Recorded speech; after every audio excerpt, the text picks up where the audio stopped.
Indian social forum اور Indian consulate کے باہمی تعاون سے سعودی عرب میں مقیم مزدور ہارٹ سرجری کے بعد بآسانی اپنے آبائی وطن سنبھل مراد آباد یوپی پہنچا۔ سعودی عرب شہر ابہا میں ایک شخص کھیتی باڑی کا کام کرتا تھا جس کا نام محمد احمد تھا، جن کی عمر 55 سالہ تھی، جو انڈیا میں یوپی سنبھل مراد آباد کے رہنے والے تھے۔ ایک دن اچانک ان کی طبیعت بہت خراب ہوئی، دل میں بہت سخت درد ہوا۔ اسی وقت محمد احمد کے کفیل نے علاج کے لیے اسپتال لایا اور ڈاکٹروں کی جانچ سے پتہ چلا کہ اس بیماری کا واحد علاج اور اس کا حل اوپن ہارٹ سرجری ہے، کیونکہ بیماری بہت پیچیدہ تھی، جبکہ ایک غریب انسان کے لیے اتنا خرچ برداشت سے باہر تھا، اور دوسری بات غیر ملکی شہریوں کے لیے اس طرح کا مفت علاج مہیا نہیں تھا۔ تاہم اسپتال کے حکام کی انسانی مداخلت کے سبب ہارٹ سرجری کا کام مکمل مفت انجام پایا۔ محمد احمد کی سرجری کے بعد تقریباً 1.5 ماہ تک اسپتال میں رہے۔ ڈاکٹر نے 6 مہینے کا آرام بتایا، اور محمد احمد کا کوئی بھی دوست نہیں تھا جہاں وہ اسپتال سے ڈسچارج ہونے کے بعد آرام کر سکے۔ ایسی حالت میں اسپتال کے ہیڈ نرس، جس کا نام لتا راجن تھا، اس کے توسط سے انڈین سوشل فورم کے ایگزیکٹو ممبر اور کونسلیٹ سوشل ویلفیئر سیکشن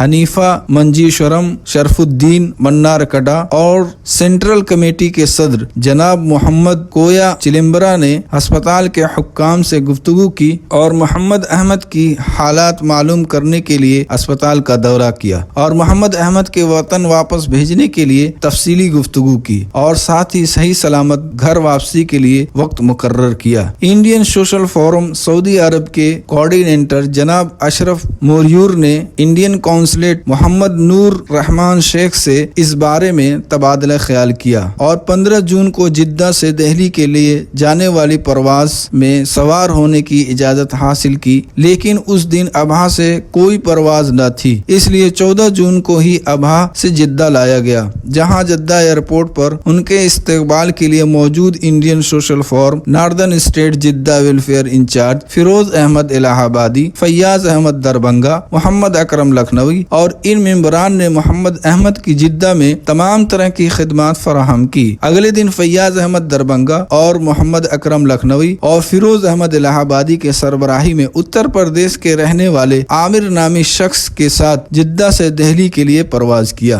جہاں محمد احمد کے استقبال کے لیے SDPI کے کارکن محمد اسلام اور محمد نفیس اندرا گاندھی انٹرنیشنل ایئرپورٹ پر گھر تک پہنچانے کے لیے ایمبولینس کے ساتھ موجود تھے۔ جبکہ انڈیا کی صورتحال لاک ڈاؤن کی وجہ سے بہت سنگین تھی، ان تمام رکاوٹوں کے باوجود اللہ کے رحم و کرم سے SDPI کے رضاکاروں نے بڑی ہمت اور دلیری کا سامنا کرتے ہوئے محمد احمد کو مراد آباد سنبھل تک بآسانی طریقے سے گھر تک پہنچانے میں کامیاب ہوئے۔ محمد احمد کے اہل خانہ نے تہہ دل سے انڈین کونسلیٹ کا شکریہ ادا کیا، جنہوں نے فری میں ٹکٹ دلوایا، اور سسٹر لتا راجن کا بھی شکریہ ادا کیا، اور ساتھ ہی انڈین سوشل فورم کی خدمات کا شکریہ ادا کیا۔ SDPI کے رضاکاروں کا بھی شکریہ ادا کیا، جنہوں نے ان کے اہل خانے سے ملوایا۔ Indian social forum welfare wing.